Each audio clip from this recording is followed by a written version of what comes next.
a video on making a coffee substitute. So I was watching a video and they made a coffee substitute out of bread. It's obviously not going to have caffeine in it of coffee, but it's a similar type of flavour profile. And as we've got bread, flour, as part of the 10 simple ingredients, we make bread from flour, we can put this in the 10 simple ingredients if it works. So what we have to do is we have to get some bread, we have to toast it so it's nice and brown, and then we soak it in some boiling water, strain it through a cloth, and then reheat the liquid that's left.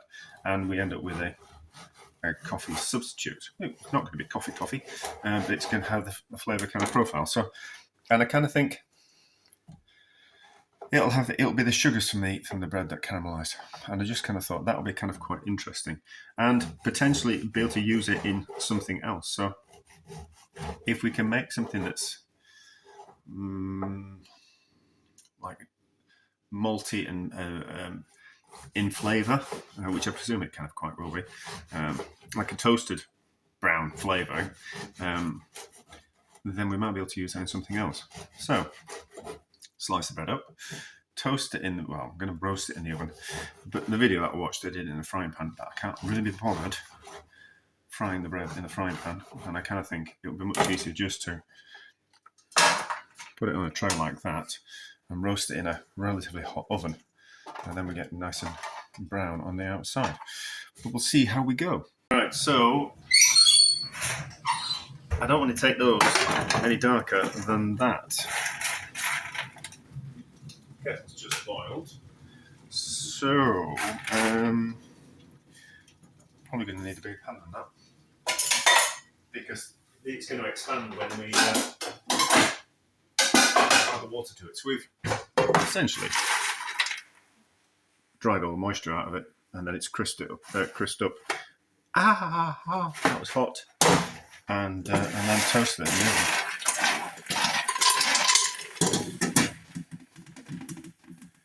Really should let that cool down a bit.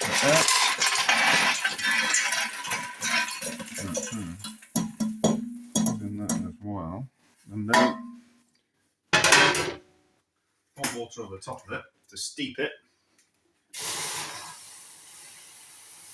Oh, strange. I wouldn't have expected that to happen.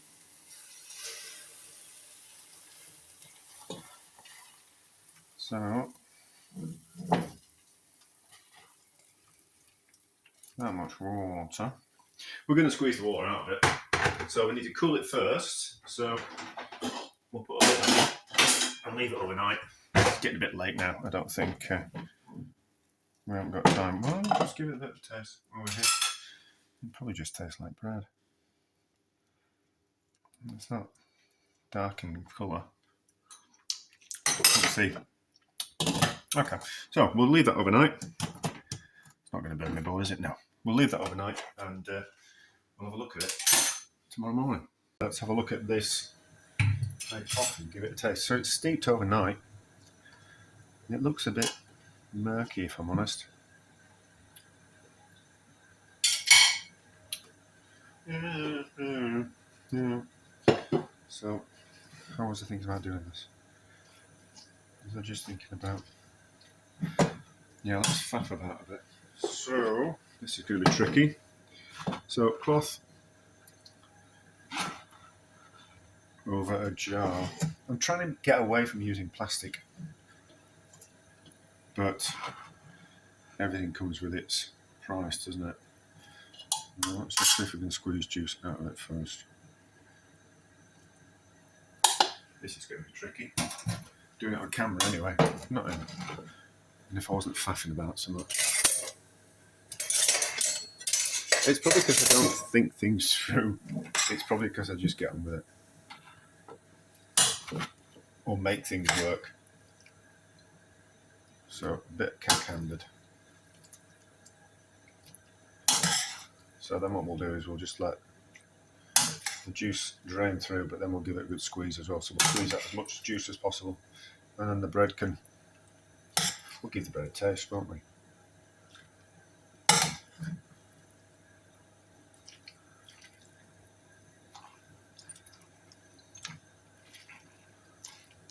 So it's got a bit of weight in that, holding better. I don't think kitchen equipment's designed with people in mind, if I'm honest. I've got a hand mixer that, if it's got anything on the beaters, like you can't rest it on the counter stood up, any kind of extra weight on the beaters, like a little bit of butter or sugar, it wants to make it fall over, and it just makes it an impractical, useless bit of kitchen equipment.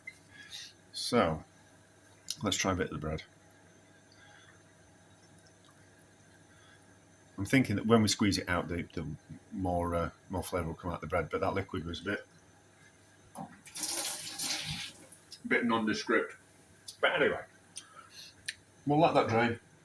We'll give it a good squeeze, and we'll see what it's like. Right, I've given that a squeeze. I don't think we're going to get any more liquid out of that, so that can go on the compost. I'll just have to strain it through the cloth again. I'm faffing about. That's the truth of the matter. That can go on the compost. That's fine on the compost, as long as it's under something else. And then we need to give the cloth a wash. And then we'll strain it through this cloth, because I strained it back into the pan and the pan was dirty. Need a bigger container. So give that cloth a rinse out, but we'll just have a look at this while we're here. Those bits out of the way. What does it taste like?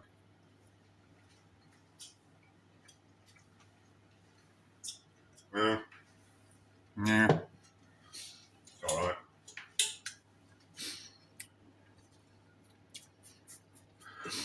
So this bit's gone through the cloth already. Bit murky. How does it taste? It might taste better when it's heated up. It's already relatively sweet, but we'll taste it when it heats up. But we'll just need to strain that through the cloth as well, so we get a high yield. But we're not getting much, and so even though the bread was on special offer, so it was about £1.50. So we might get 2 mugs worth of fake coffee out of here, which value-wise is we can make coffee a lot cheaper than that. But it's not about that, is it? Let's have a look at this fake coffee. So straight through a cloth, brought it back up to boil. Oh, I see. It was a bit murky, but bring it back up to the boil is just clarified it a little bit. So the video that I watched, it did look like coffee, whereas after we'd strained it through a cloth, it looked a bit murky. So just boiling it slightly has just clarified it up a little bit, so it looks a little bit more like black coffee. We'll taste it with salt, with sugar, and with milk.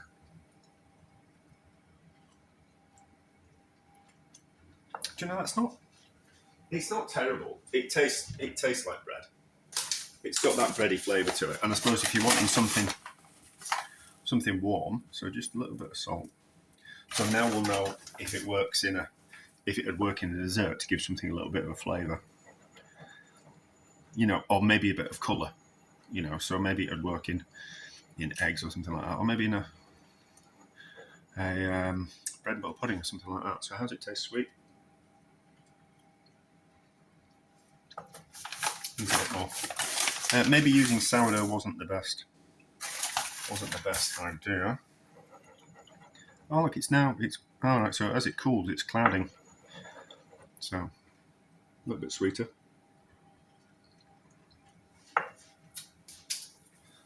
Needs quite a bit of sugar in there. You shouldn't need that much sugar.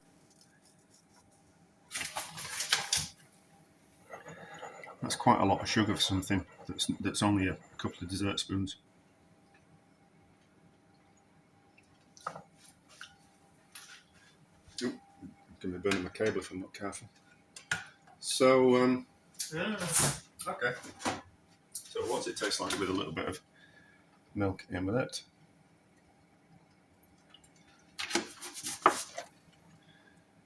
So milk just tends to generally just mellow things. Dairy products in general do, so cream, butter and milk will all mellow a flavour. So what does that taste like?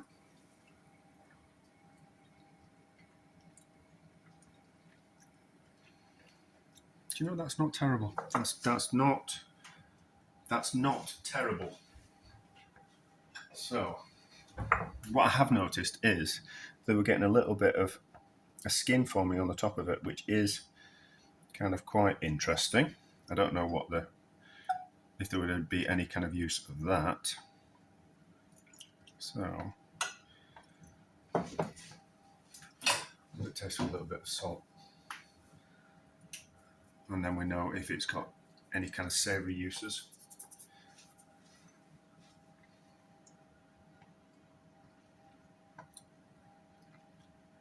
Okay.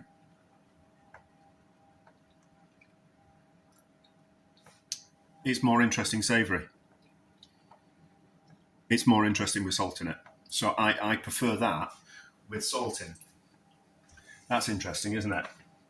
So that is almost like a fake beef stock. Like so like a drink like a Bovril. So there is this, which is supposed to be a drink. It's like a meat concentrate. But because my mum and dad, well, my dad wasn't into it, but my mum was. So mum was of the generation that was brought up after the Second World War.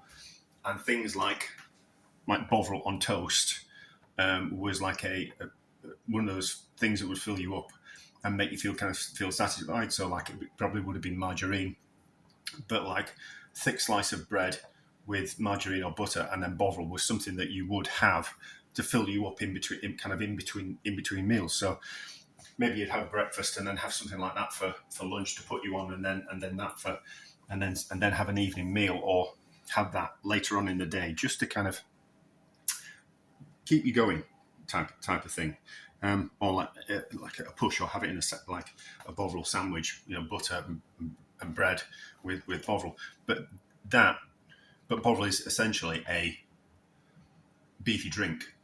That's how most people would have it. And that is not that dissimilar. So that's interesting. I'd rather have that as a savoury drink than a sweet one. So let's taste it after the sweet.